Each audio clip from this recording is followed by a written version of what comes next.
যারা যিশুকে ভালোবাসেন কমেন্ট বক্সে এসে অবশ্যই জয় যিশু লিখে যাবেন। তো বন্ধুরা, সুস্থ থাকবেন, ভালো থাকবেন।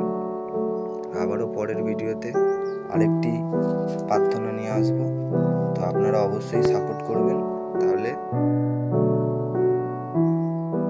আপনাদের জন্য প্রত্যেক দিন একটি করে প্রার্থনা আমি নিয়ে আসবো। তো সবাই সুস্থ থাকবেন, ভালো থাকবেন। আবার পরের ভিডিওতে দেখা হবে। জয় যিশু।